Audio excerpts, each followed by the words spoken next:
New York में चुने गए मेयर जोहरान ममदानी इन दिनों सुर्खियों में छाए हुए हैं। और हो भी क्यों ना, आखिर कट्टर इस्लामी माने जाने वाले फिलिस्तीन के समर्थक, इजराइल के दूर विरोधी ममदानी यहूदी बहुल अमेरिका शहर न्यूयॉर्क की सत्ता पर काबिज जो हो गए हैं। ऐसे में कहा जा रहा है कि ममदानी की जीत जिहादी की जीत है और अमेरिका के प्रेसिडेंट डोनाल्ड ट्रंप के लिए एक बड़ा खतरा है। लेकिन ऐसा क्यों कहा जा रहा है? क्यों अमेरिका के एक बड़े वर्ग में ऐसा मैसेज जा रहा है कि लंदन के बाद न्यूयॉर्क में भी कट्टरपंथियों का शासन होगा?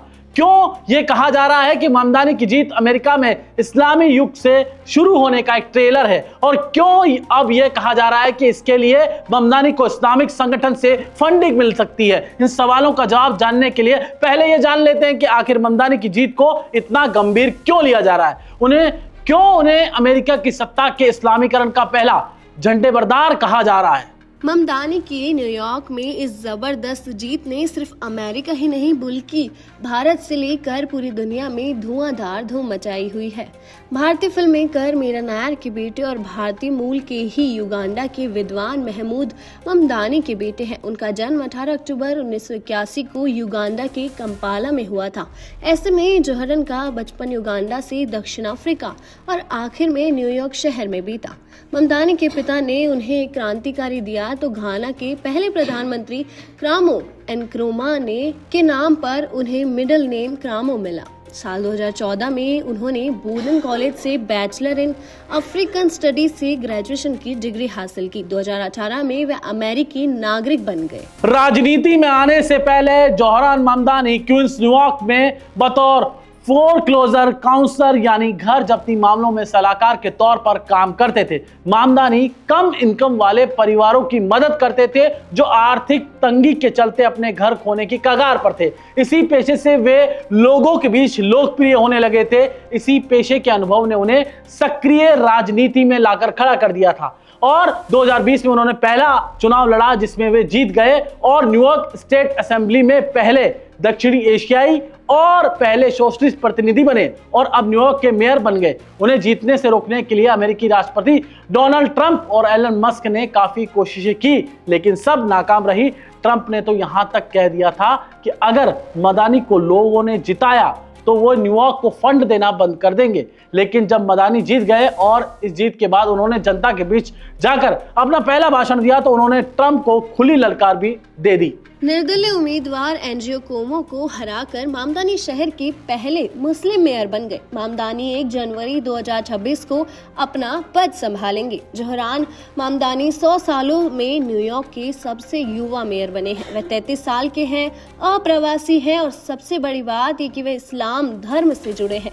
न्यूयॉर्क में उनके चुनाव प्रचार के कई वीडियो सामने आए जिसमें वे उनके कट्टर इस्लामी होने का दावा किया जा रहा है। चाहे वह उनके भाषण हो, भारत फिलिस्तीन इजराइल युद्ध को लेकर दिए गए उनके बयान हो, इन सभी में वे एक विशेष विचारधारा की बात करते हैं और उसे ही आगे बढ़ाने को भी कहते हैं। अब सवाल यह आता है कि इतनी कट्टरवादिता के बाद कैसे ममदानी न्यूयॉर्क की मेयर की सीट पर काबिज हो गए।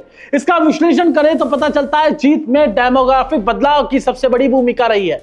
और दरअसल न्यूयॉर्क में पिछले 20 सालों में अप्रवासियों की संख्या बेतहाशा में बढ़ी है, यानी बहुत ज्यादा बढ़ी है। खासकर मुस्लिम जनसंख्या में बहुत बड़ा फर्क आया है। एक आंकड़े के मुताबिक न्यूयॉर्क में लगभग 7.5 लाख से ज्यादा मुसलमान हैं, जिनमें ज्यादातर अप्रवासी हैं। ये अमेरिका में शहर के हिसाब से मुसलमानों की सबसे बड़ी आबादी है। ये शहर की कुल आबादी का लगभग 9% है।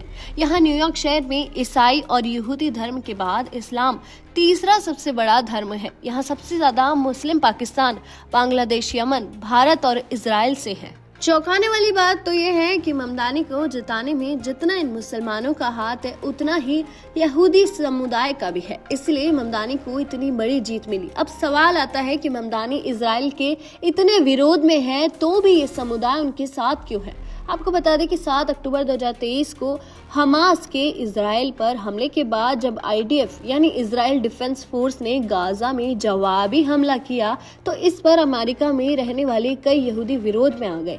उन्होंने बेसहारा महिलाओं, बच्चों को इस कदर मारना गवारा नहीं हुआ। इतना ही नहीं, हमास के बंदी बनाए गए इजरायली बंधकों को जब नेतन्याहू छुड़ा नहीं पा रहे थे तब भी समुदाय ने कई बार अमेरिका की सड़कों पर उतरकर इजराइल के पीएम नेतन्याहू की आलोचना की।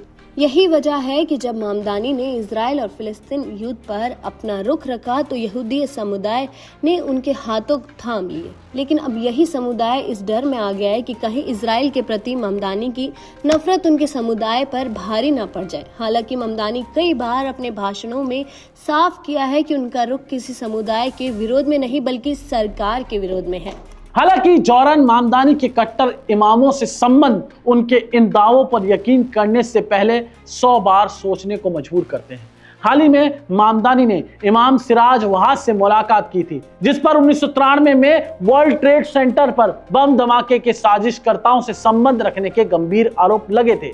इस मुलाकात के लिए मामदानी को ट्रंप सहित कई नेताओं की कड़ी आलोचना का सामना करना पड़ा था। इसके अलावा इंडियन अमेरिकन मुस्लिम काउंसिल यानी IAMC जैसे संगठनों से भी जुड़े बताए जाते हैं मामदानी। इन समूह पर भारत विरोधी एजेंडा चलाने, हिंदू समूह पर हिंदुत्व आतंकवाद का आरोप लगाकर डर और अविश्वास का माहौल पैदा करने का आरोप है।